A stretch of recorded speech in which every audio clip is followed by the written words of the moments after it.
Welcome to Nightlight.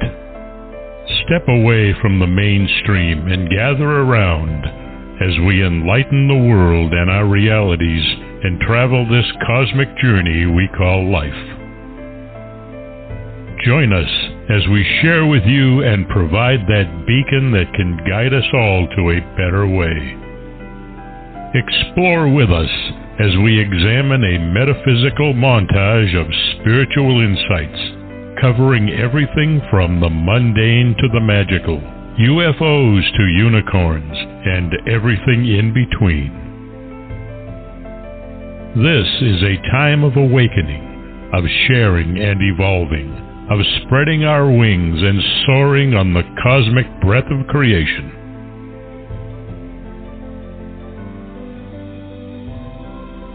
Come and join with other light-minded spirits as we weave our lights together to seek understanding, enlightenment, and, with a little luck, some wisdom. This is Nightlight, a reminder that you are never alone.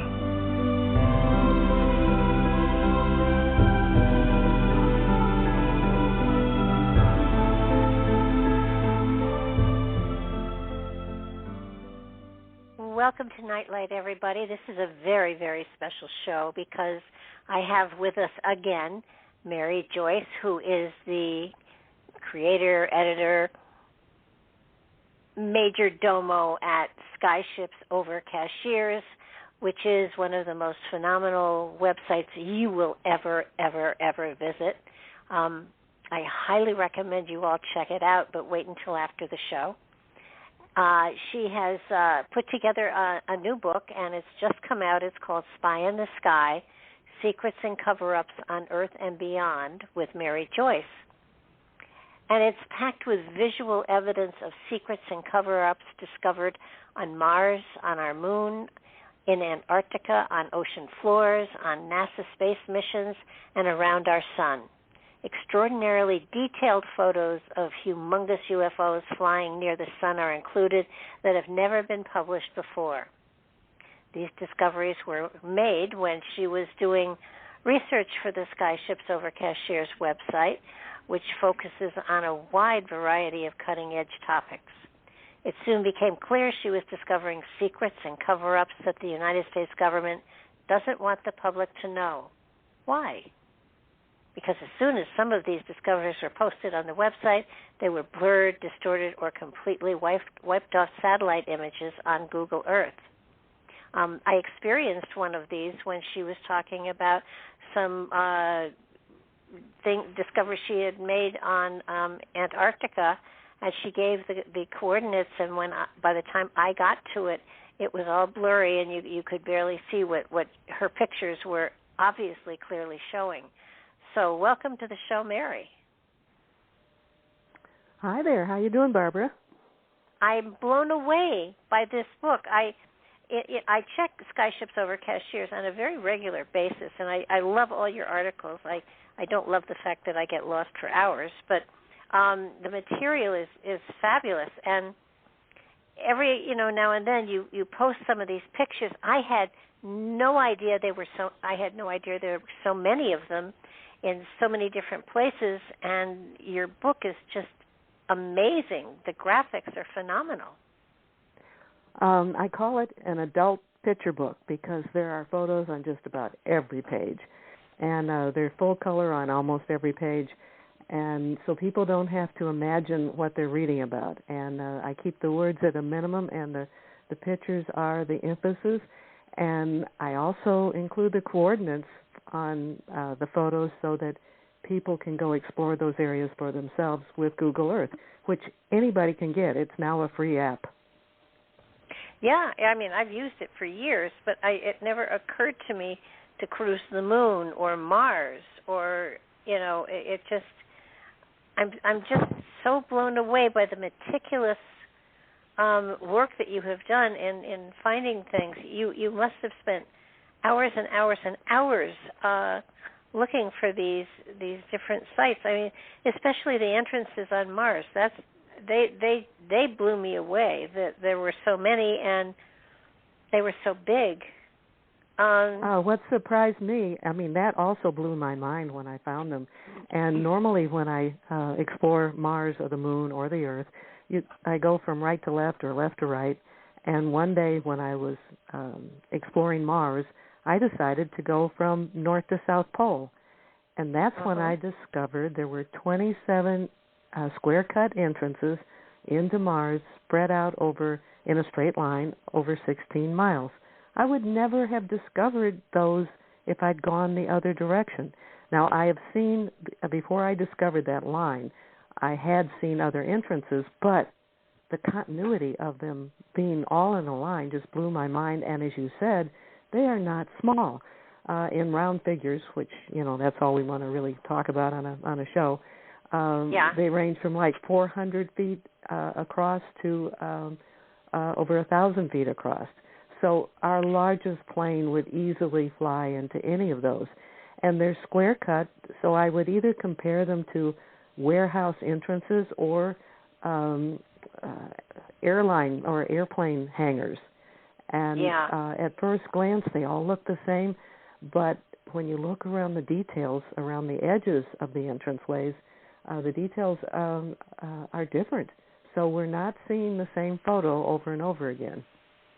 No, they're different sizes too. That's what tells you you're not looking at the same photo. No, I think that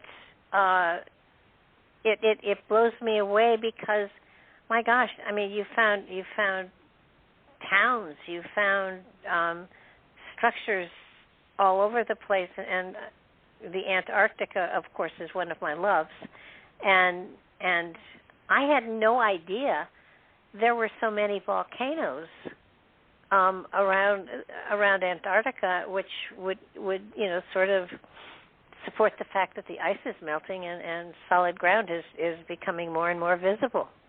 Right. Now, I don't know if you want to skip all over the place or if you want to focus on Mars for a little bit and then move to Antarctica, or and do one at a time, so maybe the listeners can follow us a little bit more easily. Is that okay? Okay, let's stick with Mars. I just, there are so many things here, I in hours. I know. but we will touch on all of it. But there's so many things on Mars, and they're being kept from us. And there are 3 satellite photo images of UFOs on Mars. Now, that tells you something right there. There's, activity going on that planet. And there's one that looks like it's functioning. It's, I think it's 3.5 miles in diameter. It has the raised center to it. It casts a shadow on the ground. And then I have images of 2 of them where they clearly have crashed. You can see the long skid mark, and you can see where they've, ended up in the soil of the planet. So there's that kind of thing. And you were talking about how, hours and hours of doing this. Well, some of this stuff has been collected over years, and I'll give you one example of that. I think it was a long time ago. Maybe it was 2011. I was cruising the northern hemisphere, and I found what I call a habitat, which means that it's contemporary and it looks like human beings could live in it if they wanted to. It was 5 years later before I found a similar one in the southern hemisphere. The difference was in the size. The first one was 700 feet in length, and the second one was exactly 10 times bigger. It was 7,000 feet in length. So that shows you how I could never keep track of the hours I've spent looking for stuff because it's spread over so much time. Well, and it looked like there were railroad tracks there too, which blew me away. Right, and one of them, there's actually 2 images that show things that look like tracks. The most recent one I found is in the same area where it's been determined by a research group that focuses on looking for water on Mars, and this was a hot area for the right conditions for water to be just below the surface. So there's tracks there, they're parallel, but what makes it more interesting is that when I zoomed in, it looked like somebody had taken a dry paintbrush, dipped it in some shade of red, and done scratch marks or brush marks over the area of where these tracks were going to. And so it's very likely that they're covering up some kind of perhaps human setup because they like to be set up near water. Well, and they have discovered that there is water on Mars. They haven't discovered, I don't believe, huge reservoirs, but they have certainly discovered there is a presence of water on Mars, and there certainly was in the past too. So that under the surface, I believe they speculate that there is still water on Mars. I think the one picture that really blew me away was this rash on Mars, and all of these little dots, and they do look like a rash, but when you blew them up, they look like metallic like cylindrical shape. They look cylindrical and they look reflective or metal. That's another one where as soon as I posted that on the website, it got blurred and they look like blurry cockroaches. So that's another example of the cover-ups. And I will encourage people to learn about the keyboard on their computer because there is a print screen button. And as soon as you discover something like this, or as soon as I discover something like this, I hit that screen button and save it immediately. I've learned from experience that I can't necessarily go back and find it because the famous they, don't want that out there. So this book is just packed full of secrets that clearly somebody, and I'll assume it's our government and military, don't want us to know. And I'm all for the public knowing what's going on, except in certain circumstances I can understand keeping things secret, but they can't keep everything secret. No, and it's the fact that there are so many inconsistencies. I just when I think of we're talking about going to Mars, and I think people should really know about what is already there. I mean, the government has to know. These are their pictures. Right. I mean, it's their satellites. Before we go, let's say to Antarctica, which is apparently an area you really want me to talk about, I'll just say one more thing about Mars. There's other things in the book about it, but we won't cover it all. In December of 2020, Hayam Ashid, who served as the head of Israel's security space program for nearly 30 years, went public about our work on Mars with the ETs. And I have the entire statement that was printed in the Jerusalem Post, again in December of 2020, and I just want to read just a little bit to you. Sure.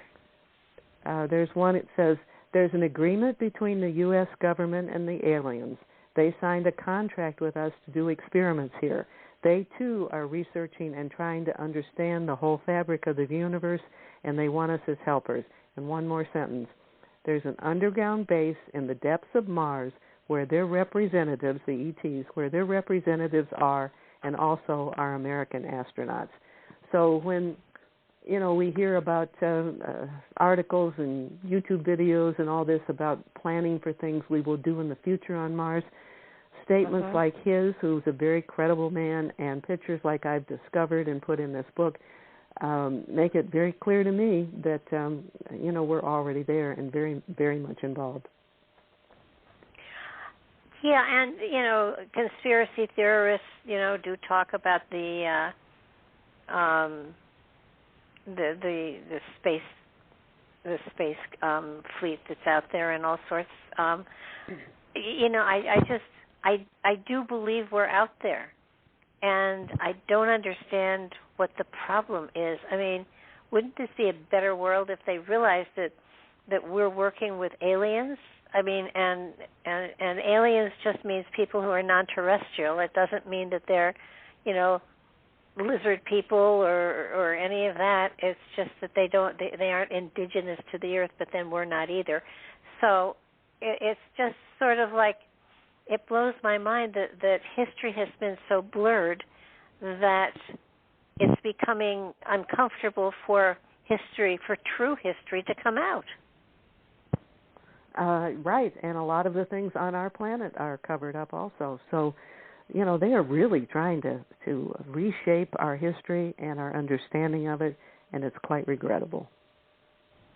Absolutely. Well, thank God for Skyships Over Cashiers, because, you know, I'm always blown away by the material you put up on that site. I don't know how you continue to be so prolific, but happily stuff keeps coming up so that you can dig into it. And this book is just masterful, and it's the kind of book, you know, I tell people that all of your books can be read in a nice afternoon, and you know, they're great coffee table books, but they're so informative. It's not that they aren't just fluff books. They've got a tremendous amount of information in them. And your website, too, has been sort of rearranged a little bit so that you're able to go into a particular topic in greater depth than you used to. It just dawned on me that there was reorganization there. You probably did it 5 years ago, but sometimes things don't sink in. What are you doing? You're discovering the archives? Is that what you're discovering?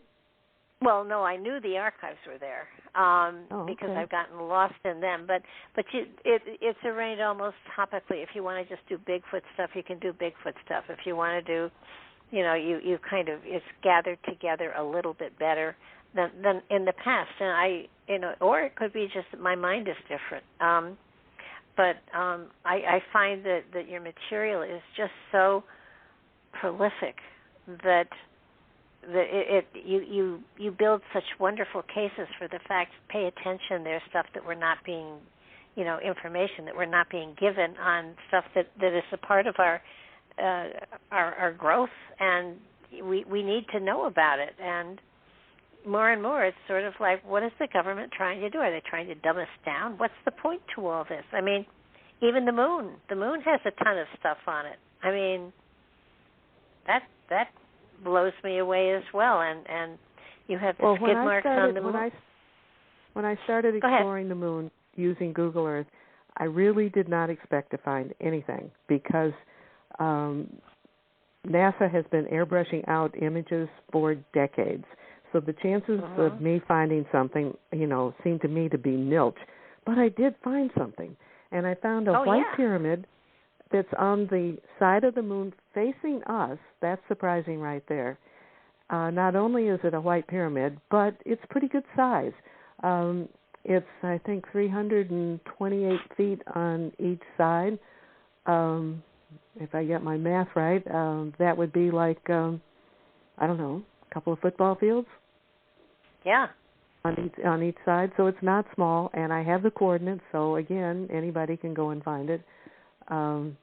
You know, unless, of course, they decided to mess with it since I was there. But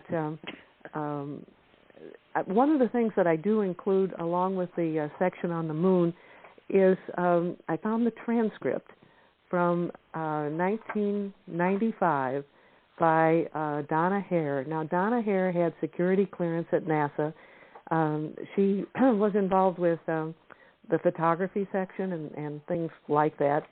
And I'd heard that she had spoken on a Washington, D.C. radio station, again, back in 1995, before there were podcasts. I mean, this would have been a really big deal to go on a Washington, D.C. radio show. So she was pretty gutsy. And it took some effort to get a copy of the transcript, but I finally found it. I included it in the book. And a couple of things just pop out in my mind, just, you know, from memory.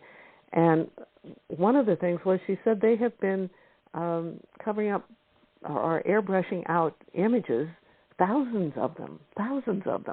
And, you know, that's been going on as long as we can remember. I did find a NASA slide. Now, that I did find on the internet, and it has writing at the top and the bottom of the slide, and it's well, I can give you the words. One line says Moon Tower Evidence. Another sign or line says 2 massive towering structures in terrain covered by tampering applications. Covered by tampering applications. And you can see, it's actually been a crappy job because you can look at this and you can see where strokes have been made right where the towers are. Yeah. So, and one more story from Donna Hare. She had another office at a later time that wasn't at NASA, but a man that she apparently knew from NASA came into her office one day, and he had a big gash on his head. And, of course, she's asking him about it. And one of his duties had been to burn photos that were either of the moon or of UFOs, and he stopped to look at some of them. There was a guard guarding him or watching him, and the guard whacked him over the head with the butt of his rifle because he was not supposed to be taking time out to look at those photos. So, that's the extent that they will go to keep some of their secrets secret. Wow. And, I think one of the fascinating things that came up as I went through the book, you found pyramids all over the place.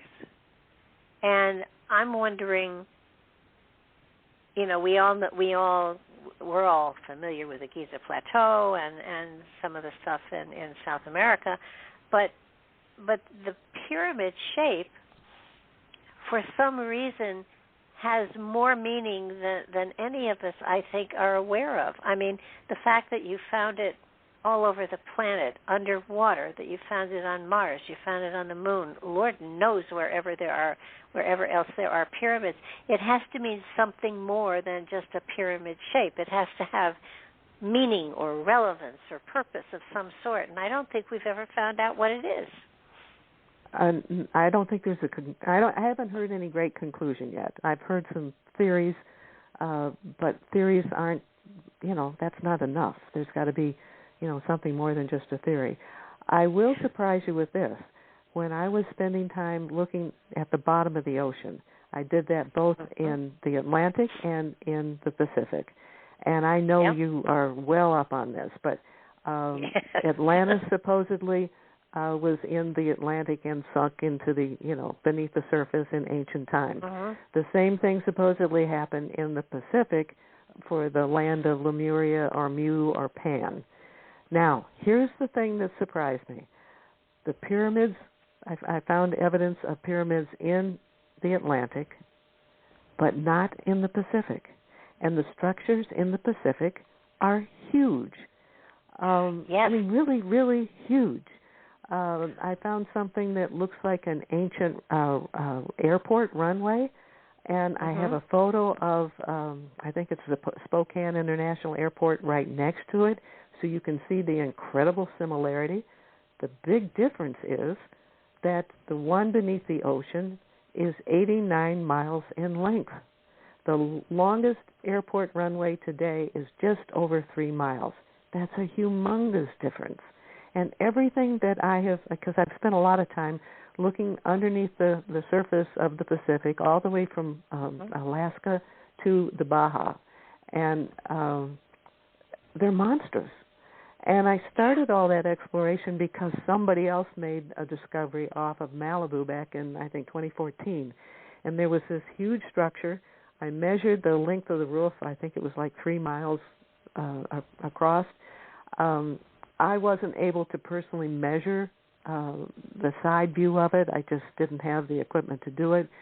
But the people who supposedly have say that the pillars holding up this roof are like 600 feet in height, and they're multiple pillars. So when I learned about that, I thought, my God, that's probably not the only thing, and it isn't. I mean, but they're all the structures imply that it perhaps was ruled by people who were larger than we are. Yeah, that the stuff in the Pacific, it looks like a colonnade. The pillars, I mean, when you see some of the pillars in Egypt, you think, boy, these are amazing. The stuff you've seen under the Pacific is even more so. And I think you said, and I could be wrong, but the roof was 15 feet thick. I think it was 500. Oh, okay, even bigger. But again, I was not able to do those measurements. The measurements I did, on Mars, I was able to use the Google Earth tool to do the measuring. In this particular case, I wasn't able to do that. So on that particular structure, I am relying on secondhand information. I know there was a pyramid discovered underground near Cuba, but I've never heard. I heard about the discovery, and then I haven't heard any more information on it. So again, something that probably has been quieted down, and they're hoping we forget about it. But I never forget a pyramid. Well, that made a big splash a bunch of years ago, and anything you find now, kind of poo-hoos it and indicates it wasn't real. Who knows?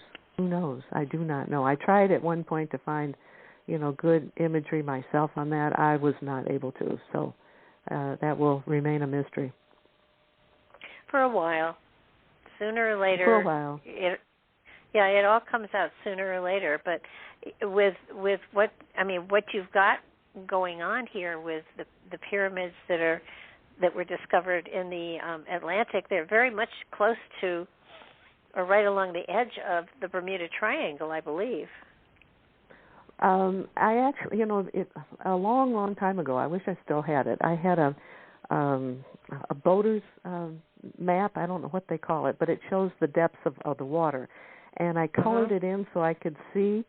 And there is like the Atlantic Trench, or like a river that flows off the coast of America and South America. And many of these structures are on either side of what looks like a river. So maybe once upon a time, the banks of that river were above land, and that's why the structures will be on either side of this. I know it's the Gulf Stream, I think, but it's an absolute obvious looking river flowing through the ocean. Well, that's the Mid-Atlantic Trench, right? No, that's smack in the middle of the ocean. So, but okay. I don't know exactly what to call this. I should, but I don't. But it's closer to shore. The first I ever heard of this was when I lived on Cocoa Beach in Florida, and I was with a friend. We went to the pier in Cocoa Beach and met a couple there they were really excited because they were divers, and they had recently been diving off the coast of Vero Beach, Florida, and they discovered the top part of pyramids coming up from the sand, or emerging from the sand.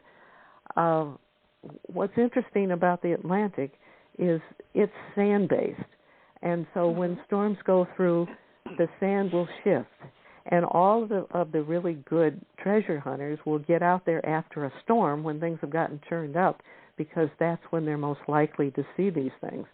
And that was my first hint that there might be pyramids, in the ocean off our coast. And one of the things I have in the book is, obviously a satellite photo of two pyramids south of Paradise Island. And once I posted that on the website, the famous Day went in there with almost like a Band-Aid of a photographic strip and put it right over where those pyramids were. So I was able to put a picture of what the pyramids looked like originally, and then this little Band-Aid strip that goes right on top of it. And so you can see what they do, sometimes quite clumsily, to make these things disappear from sight. Yeah, and there's really no way to, isn't there freedom of information? Isn't there some way we can get some of this information? Because, I don't think that, to my mind, it's going to frighten or, there will be an upheaval of any sort amongst the population, just knowing that there have been people and there have been civilizations here way long ago. Right. So, I mean, what's the big deal? We there are civilizations here that possibly were more advanced than our own. I mean, anything that made the pyramids has to be, advanced beyond our capabilities, because we can't build pyramids, even with all the technology we've got. So it begs the question: why are they hiding the fact that this technology was once here and we could build upon it, research it? I mean, there's no way they're going to get into those pyramids, I would think, until they come above ground again, and that's not going to be for a very, very long time. Guess who just dropped her phone? Did you hear that? Yes, I did. Yes, you did. Sorry about that. No, it's okay. I got too far away from the phone. That was not smart. But this is probably a good time to jump into what you originally wanted to get into, and it's one of those things that I again was just excited when we first learned about it. And I say we because a gal who had a young person actually who had a stroke, was pretty much bedridden, was spending a lot of time doing, Google searches and different kinds of things, finding information. And she spent about 3 months trying to find anomalies or strange things in Antarctica. And I think it was in September of 2021, she found the ruins of an ancient city. Mm-hmm. And you can see the box-shaped walls, and you can see how they're all connected, and it kind of takes on the contour of a city that develops the way they do here, along a hillside or along a river or, something very organic. And boy, right. Did she get my mind going. So it ended up that between the two of us, we found the ruins of 5 ancient cities in Antarctica that are being exposed because things are melting so quickly. And I thought that was really a big deal, and here's the reason. Most scientists agree that continent has been covered in ice for 34 million years. That makes those structures that are appearing now the oldest in the world. Compare that to the Great Pyramid, which isn't even 5,000 years old. 5,000 years compared to 34 million is like not even a blink. So that's a phenomenal discovery. And again, there's been efforts to cover up the things once we posted them. Well, not only the villages, which are phenomenal, but the entrances into the interior that you've found are mind-boggling. They're huge, and of course, they have covered them over. There's a lake that hasn't frozen that's on the surface of Antarctica that the military can't fly over, which makes no sense. Right. There's a no-fly zone in Antarctica without a doubt. But I'll go back to this entrance again. And again, the reason this one is covered up, maybe because it's an active entrance. It's roughly 300 feet in diameter and 100 feet at the apex. And so, most planes could fly in there without any problem. And once that was posted on the website, I went back to it, and it looked like somebody had taken a bottle of ink and black ink, and poured it all over that entrance. But it was like the effort to cover it up went in steps. That was the first step. I went back to it again, and this time I kind of backed off and looked at a more distant perspective so I could see the entrance to two entrances. And they had labeled one Hollow Earth Entrance 1 and the other one Hollow Earth Entrance 2. That only lasted for a small amount of time, and ultimately that whole area looks like it's nothing but a sheet of ice. Yeah. And I in the book, I have those steps so you can see what's happening. I don't think those entrances, I think those are active, and I don't think they have anything to do with this ancient civilization that is emerging from the ice. I think that's an active place. Oh, I would totally agree, and I so it blows my mind because, you know, you had Operation High Jump, and then they retreated, and they played around with where Admiral Byrd was, and, you know, I mean, their silence is thunderous on That's all a of beautiful these sentence. things. Yeah, it is, actually. It's thunderous. I like that. It's just that it's so profound. It's like a wall that you just can't get through, and there's no reason to not. I think that's what blows me away. If we do have extraterrestrials here on the planet, I think, why aren't they acknowledging that?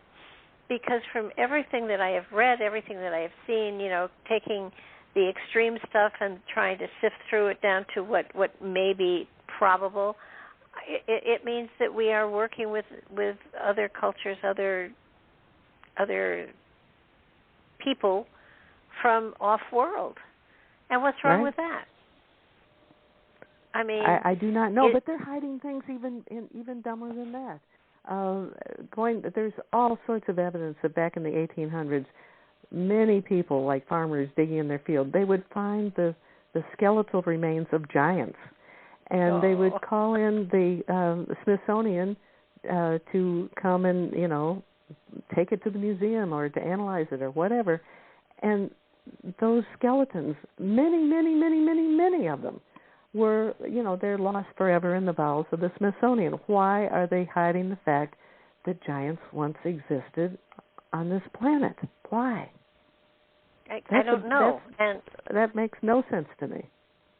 Well, what is equally stupid is that, all right, they were here in the United States. They were here along with the little people, I might add. But right. But the little people they're okay with because they're explaining them as dwarfs or whatever. But all around the world, there are these bones of giants that, you know, they exist and people put them in museums, and it's no big deal. They were giants. And yet in the United States, oh, no, they couldn't possibly have been here. So, you know, maybe we have our Puritan background is still alive and well in places where it should have been retired long ago. That's a nice way to put it. Yeah, well, it's one of those days. but it just it's foolish. You see these bones, and you know, there have been rumors that the Smithsonian put them all on a barge, took them out in the middle of the ocean, and just dumped them. And I would be willing to say that that's probably exactly what happened. I don't think they would save the evidence. I think they destroyed it. I mean, if they saved the evidence, I do not well, know. If they saved the evidence, that would mean that there was some sort of scientific curiosity that was, you know, we'll deal with this in 1 or 2 centuries. I believe that the people who did this, you know, were trying to erase it from the history books, and they were able to do it for a long time until the internet, and now they probably look very stupid, but most of them are probably dead now anyhow. So it leaves us with a great big hole in history, which is a very sad thing. Mhm. Absolutely. And this book, more than any of the ones that I've done, is like a mission to get something out there, because the truth is not being told. And I think the kind of things in this book are significant, and people need to know about them. And this is not a moneymaker for me. I want people to know that. This is a personal mission. It costs a lot of money to print something that has color photos on almost every page. And I can't charge what I really should charge to cover costs. So this is a mission. And because of that, I hope people will take it to heart and really get the book, because I think we all need to know about this stuff. And there's more. I bought it. Well, thank you. I appreciate that. I'm the one. No, I'm sure that there are many people that will pick this up, because for one thing, your color photographs of these sites that are off the Pacific coast are phenomenal, and they're jaw-dropping. You can't explain them any other way than, yes, that's a structure. That's there had to have been a civilization there to have built that, and it's profound. It's right there in front of people's faces, and you do give all of the GPS information so that they can go and look for themselves. But it's the underwater stuff that I just sat here and stared at. It was like, holy cow! How could that be so huge? How could it possibly have existed off the coast and nobody noticed it? And nobody noticed it before? I mean, what is it? I know. You just wonder. When the Yoganami pyramid or whatever was discovered in Japan, everybody was all up and excited about it, and I mean it sort of faded from view now, but a big deal was made of it, and I don't hear any big deal made of what you found, what is down there. How could anything that large not be an amazing discovery that has to be investigated to some degree? I mean, other than Mary Joyce.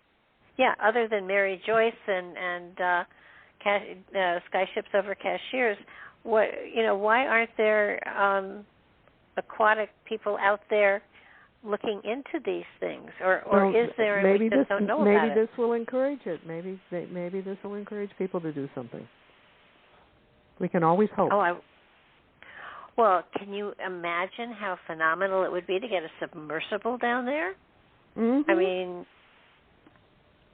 and they have that kind of equipment. They have that kind of equipment. Well, they're hunting for sunken ships with it, so I can imagine that. But that's mostly in the Atlantic, I think. No, and in the Caribbean, and but this is history. This is. There may or may not be artifacts there. If something that large is still there and still visible, there have to be more artifacts that are probably scattered on the ocean floor. Do you have any idea how deep the material is that you saw? I cannot. I failed there. I do not have that information. But if people if they're wanting to know that, they can take those coordinates. And the Google Earth thing will give you elevation information, on the right-hand side. And so I encourage people to do that if they'd like to, understand that better. It would be fun to find out how deep the Pacific stuff is and how deep the stuff in the Atlantic is, and then find out how long ago were those locations above water. Right. Yeah, there's still questions to be answered. There's no doubt about it. I mean, so may I fly you to the sun now? Because that was another discovery that blew my mind when I first learned about it. And there was a man. His name was Mart Padmos. He lived in the Netherlands. He contacted me, through the website. Because he had taken NASA photos, and then he did what he called dusting and cleaning. In other words, he got the interference out, the debris out of the imagery so he could zoom in to see the details. And between, let's see if I can remember the dates, between, I think it was 2013 and 2015, we were in touch with some regularity. And then it's like he went, I don't know if he died. I don't know if he was pressured not to do what he was doing, because even his YouTube channel ceased to be updated. And I tried several ways to get in touch with him. To this day, I don't know what happened to him. But because of him, I learned about these truly humongous UFOs that cruise around the sun periodically. And there's something, the brief name is called SOHO, S-O-H-O. At this moment, I cannot tell you what the letters stand for, but it is a NASA satellite system that constantly monitors the sun, takes pictures every 12 minutes. And, you know, to this day, I can still find things. If you get lucky, you can find things by the sun on a very current basis. But everything that we found was bigger than Jupiter.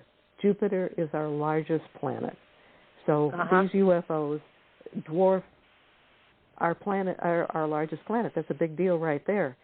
But some of those things, they're shaped in very peculiar ways. There's one that looks like a silver metal extension rod, and that rod is longer than the diameter of the sun, and the diameter of the sun is something like 860,000 miles across. What in the world can be out there with that kind of length to it? The size of these things is incredible. And there's two of them that he and I named. One of them was named the Isis Hotel, and the other was the Phoenix Hotel, because they kind of have a wing structure. And when you zero in on it, you can imagine very easily that it, looks like a condominium. And we call it, we thought of them as cruise ships, taking a tour of our galaxy. But the detail is pretty incredible. Wow. Yeah, they were. I have a theory about these large crafts that hover near the sun, and my theory is, and I've never fluctuated from it, so there may be something to it. I believe they're refueling. And that's really possible. There is one photo that was on the internet, and it shows a very large ball shape that has like an umbilical cord connected to the sun, and it stayed attached to the sun for 80 hours. And that would support your idea that it's, getting fuel for, continued travels. Yeah, I don't know what kind of fuel. Have no idea, but every time I have seen the huge ships floating in the sun, right by the sun, the only thing I can think of is they're refueling. They're getting more fuel, and that would explain, if they hit a star and it's got a sun like we do, they would be able to hopscotch throughout the universe by refueling from these suns. That's a theory that I think should be considered. Yeah, I don't know how I prove it, but I guess I book passage on one of them for sure. Yeah, the huge ships are just phenomenal. I mean, they're beyond motherships. They're not like the ships. Wars. They're not like the ships that we take photos of from the Earth. There's one that I compared to a child's Lego rocket, and it looks like it's been kind of, I don't know, it kind of has that look to it. It's very hard to describe things that don't look like things that we expect a UFO to look like. Well, it's, we're kind of like modern man in many ways. We can only speak from our own frame of reference, and right. They had never seen a spaceship, and so they called them flying shields and stuff. So right, we're in the same boat. We are. As primitive, probably, in comparison. But wasn't there something about the Apollo 13 mission? Yeah, Donna Hare mentions that in that transcript that I include in the book. This is just coming off the top of my head. One of the statements she made was something like, the astronauts said that UFOs followed every mission to the moon, that they were seen, that they, so that's a significant statement. There was some kind of trouble with the Apollo that you're mentioning. It's remarkable it even made it back. The theory is that the ETs that didn't want to be bothered on the backside of the moon, which is where they pretty much have operated, and that they might have interfered with the flight. At the same time, it looks like they may have also saved the flight. But that gets complicated, and like I said, it's in the transcript of of her testimony that she gave on the radio. Yeah, a lot of the astronauts have mentioned that, they have seen things, whether they were on, I know the ones that were on the moon kept saying, we're not alone, and there are spacecraft around the edge of the crater, and, people kind of just fluff through that. They don't realize that what they were saying, and NASA hasn't explained any of it. So, it leaves you again in the darkness wondering what's going on. One of the only astronaut that I have ever met was Clark McClellan. He was trained as an astronaut, but his predominant job was to be working at mission control. And so many things that might go wrong in space, he would be able to, fix it from mission control because he was also trained as an astronaut. And let's see where do I want to go with this. The most phenomenal thing that he ever went public with was when he was monitoring from Mission Control in Florida. He saw on the screen a tall ET, about 8 or 9 feet tall, meeting with 2 American astronauts in the open bay of the the shuttle open bay. And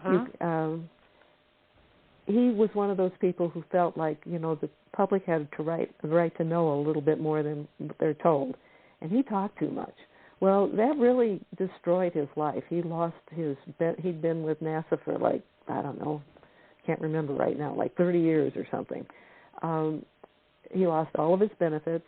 He got blackballed, so the only kind of jobs he could get after that, I think, was like a bus driver. Oh, wow.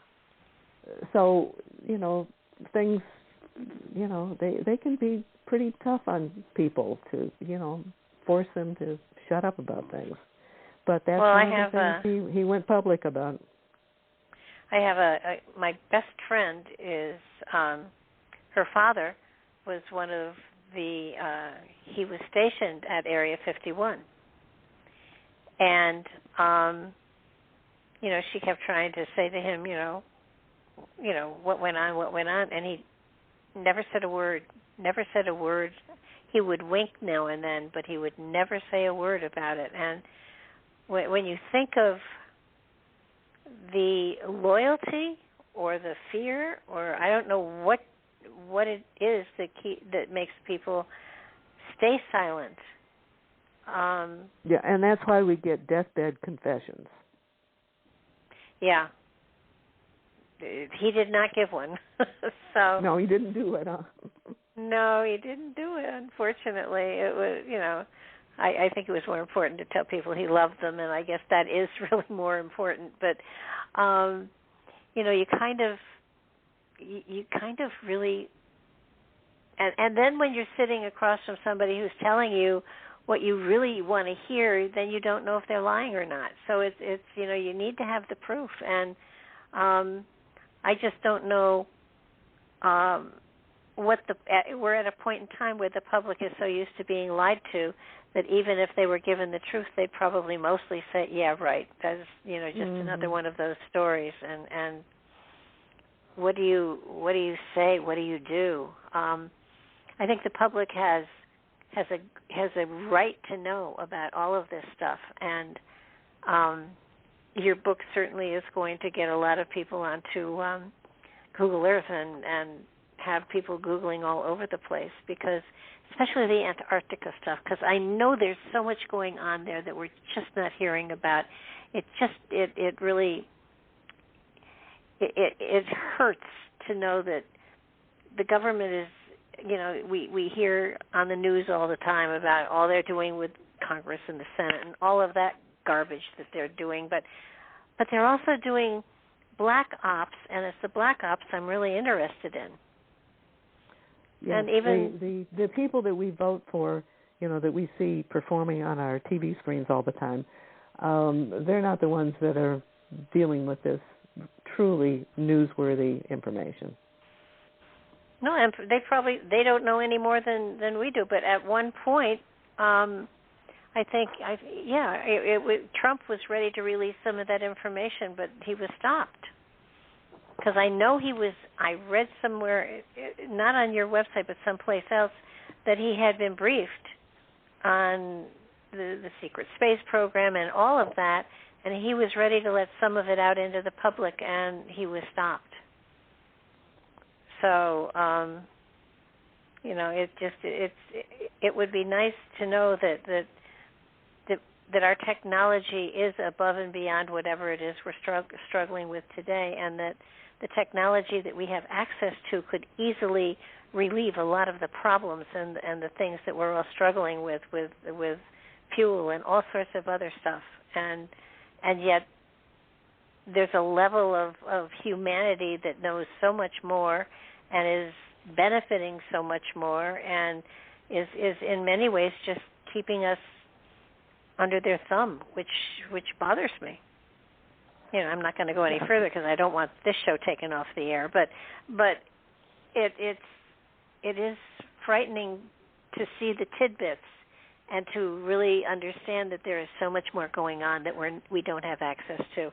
And what you're doing with Skyships Over Cashiers and what your research and everything is, you're getting the information out there. You're going to have a lot of other people saying, hey, what's going on? So that, it's sort of like one voice can create a tsunami. It just, it builds and it builds and it snowballs and it snowballs until finally they have to put the truth out there. And then it's not going to be all the truth. But, it's more than we've had before. Mm-hmm. I mean, I could care less about the stupidity that's going on in Washington. I want to know what our government is really doing.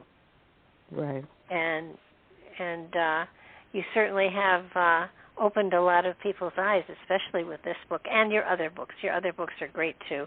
My favorite, Beyond Bigfoot, Footsteps. I love my Bigfoot book. But the other ones, I have all of them. Sometime in the future, I know that you like the Bigfoot stories, so sometime in the future we'll have to talk about a lot of the stories I've collected since that book was done. Oh, yeah, so absolutely. Yes, I am a Bigfoot fan. I have opinions, but I just saw the time, Mary. Thank you so much.